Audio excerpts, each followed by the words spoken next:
What's up everybody, another beautiful day in Azeroth, and today we'll be taking a look at the newish dungeon, Uldaman, Legacy of Tyr on Mythic, which will be the first dungeon in my quick guide series for all Mythic dungeons in M+ in Dragonflight. So, Uldaman, tons and tons of trash for all your AoE padding needs, no real gimmick to the dungeon, very straightforward pathing, and tons of bosses. First boss, the Lost Dwarfs. You have Balog, Heavy Arrow. Balog fires an arrow in a straight line, damaging and knocking back players' hit. Watch where he's facing. Also has a frontal cleave. Eric the Swift targets a random player's location and Eric charges over there after a bit, dealing damage and disorienting players' hit. Olog has a budget Avenger shield, ricocheting shield, targets a player and ricochets up to 5 players within 5 yards, so run out if you're targeted. Make sure to interrupt his defensive bulwark. 75% damage reduction is not awesome. During longboat raid, try to move as a group. The cannon fire swirl spawns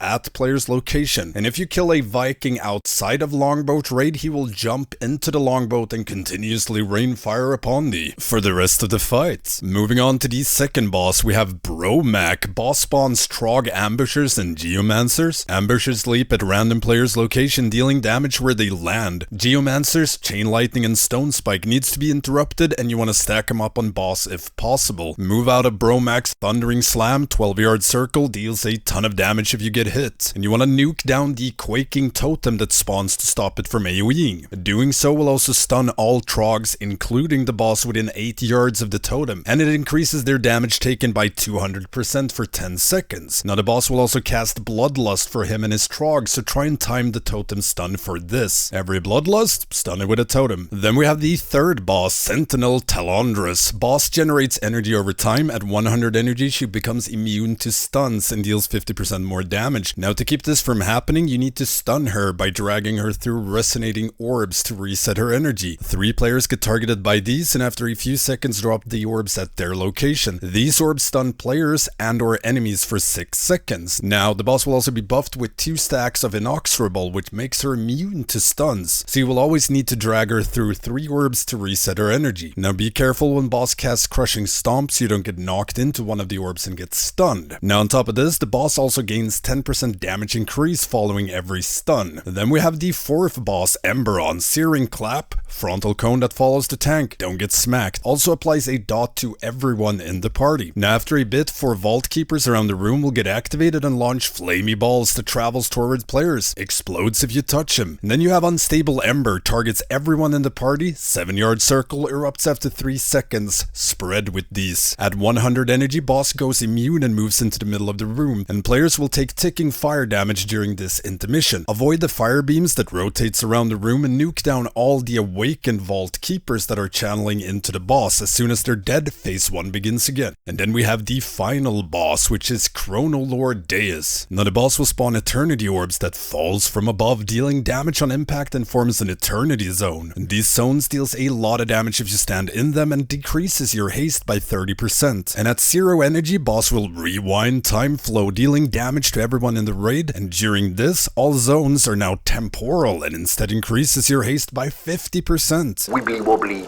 timey-wimey stuff. And you want to avoid getting knocked into the eternity zones when boss casts Wing Buffet. Avoid Sand Breath, frontal cone aimed at the tank, and players targeted by Time Sink needs to run out and get dispelled. And upon removal, they spawn a Time Eruption, don't stand in it. And yeah, that's it for the boss fights in Uldaman. Let me know what y'all think of these bite-sized dungeon guides in the comments, and if you'd like to see more dungeon guides in the future. Don't forget the usual stuff, like, comment, subscribe, and ring that notification bell. I also stream progression and testing on Twitch. Make sure to check out my Patreon if you want to help support me, my work, and my goal of upgrading my computer. And as a patron, you get access to the Stankie Discord, among other things. Thank you all for watching, and I will see you next time.